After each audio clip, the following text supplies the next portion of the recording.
Démarrons avec cette information. Les peuples autochtones du Biafra, ce groupe qui milite pour l'indépendance du sud-est du Nigeria, a accusé mardi l'armée d'avoir pris position autour de la maison de leur chef, Nnamdi Kanu, accusation rejetée par les forces armées. La tension est vive dans l'état d'Abia. La situation a incité le gouverneur de cet état, Okezie Ikpezia, à imposer un couvre-feu. La maison du leader du mouvement des Biafrais se trouve à Abia, au sud-est du Nigeria. Les membres du groupe des autochtones du Biafra ont déclaré que les soldats avaient entouré la maison de leur leader, tirant en l'air.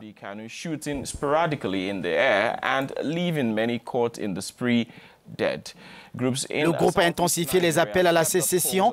Kanu a été libéré sous caution en avril, après avoir été détenu pendant près de 2 ans, accusé d'appartenance à une société illégale.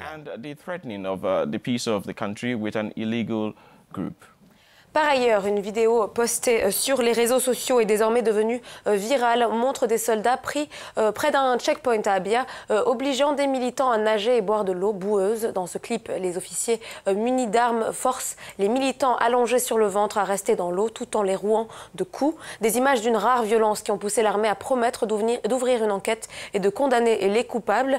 Dans un communiqué officiel, cependant, un porte-parole de l'armée a dénoncé une politique de propagande visant à salir la réputation de cette corporation. Il faut également savoir qu'un policier a été tué et 32 partisans de l'indépendance du Biafra arrêtés à la suite de violentes manifestations dans l'état de Rivers, dans le sud du Nigeria, selon une annonce faite par la police nigérienne. Pour évoquer la situation dans le pays,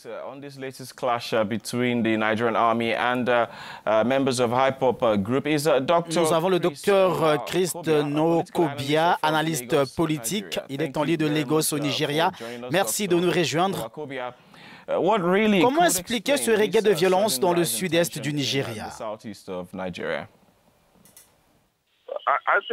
Je pense que ce nouveau développement est une réaction à une directive du gouvernement fédéral aux forces armées relative au lancement de l'opération appelée la danse du Python 2 au sud-est. Elle est considérée par les Biafrais comme une menace pure et simple à leur égard et à leur existence.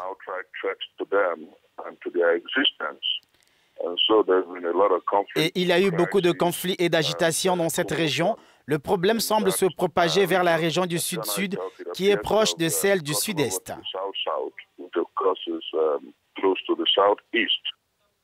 Le leader du mouvement indépendantiste, actuellement en liberté provisoire, devrait être jugé pour trahison le mois prochain et atteinte à la sûreté de l'État. Ce n'est pas la cause de la dégradation de la situation? Le fait est que les populations autochtones du Biafra menées par Nnamdi Kanu ont été assez virulents ces derniers temps.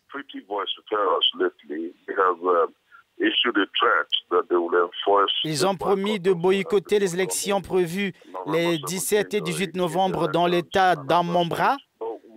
Ce qui se passe aujourd'hui, c'est le fait qu'il y ait des rumeurs selon lesquelles le mouvement est en train de former ses services secrets.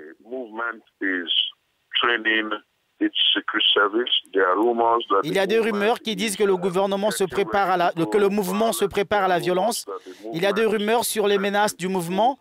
C'est pourquoi le gouvernement fédéral a décidé d'envoyer les forces armées au sud-est pour faire face au banditisme, aux enlèvements, aux vols à main armée et aux tendances sécessionnistes. Concernant Nnamdi Kanu, l'armée et la police ont déclaré qu'il n'est pas en résidence surveillée et les forces armées ont dit qu'elles mèneront leurs opérations dans le respect des règles de leurs engagements.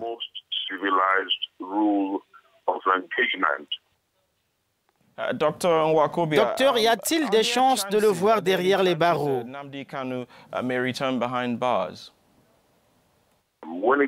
Quand il sera devant la justice, cela dépendra de l'approche du gouvernement fédéral dans cette affaire.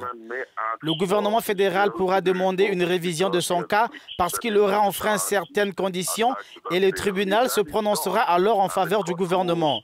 Il ira évidemment en prison jusqu'à ce que le procès soit terminé. Mais je pense sincèrement que l'ensemble des déclarations de la société civile et de ceux que nous appelons les aînés dans l'ensemble du comté prouvent que la question devrait être considérée comme une agitation politique et que le dialogue devrait prévaloir plutôt que le conflit.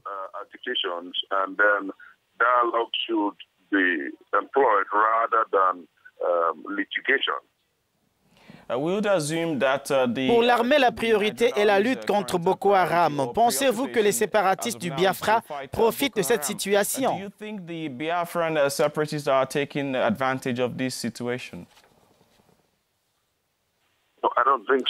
Je ne crois pas que c'est le cas. Je pense que les forces nigérianes, grâce à leur formation, peuvent se déployer sur plusieurs fronts.